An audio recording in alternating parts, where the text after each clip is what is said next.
அனைவருக்கும் கணித வணக்கம். இப்ப பார்க்க போற கணக்கு 7ஆம் வகுப்புக்குரிய கணக்கு முதல் பருவம். இயற்கணிதம்ங்கிற யூனிட்ல பயிற்சி 3ல் 3ல 4வது கணக்கை பார்க்க போறோம்.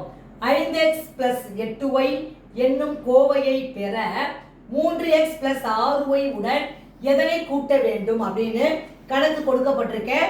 ஃபர்ஸ்ட் கொடுக்கப்பட்ட வாக்கியத்துக்குள்ள சமன்பாடை ஃபர்ஸ்ட் நம்ம அமைச்சுக்கிறேன்.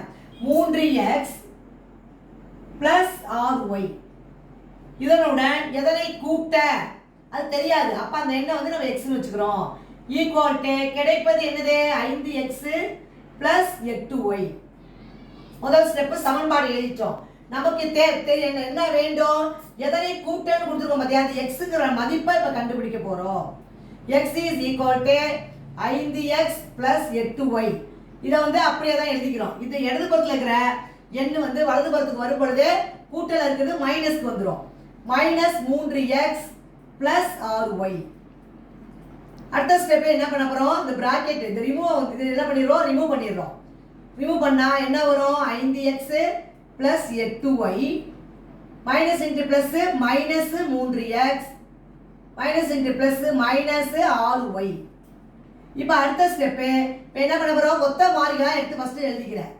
5x - 3x + 8y - 6y.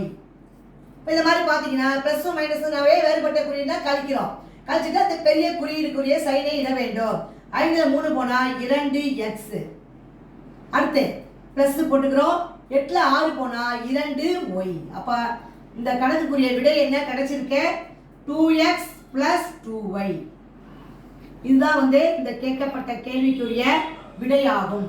அப்ப 2x + 2y அப்புறம் இது இந்த நம்பரையும் 3x + 6yையும் 2x + 2yையும் கூட்டினால் வரக்கூடிய விடை கிடைக்கக்கூடிய விடை 5x + 8y.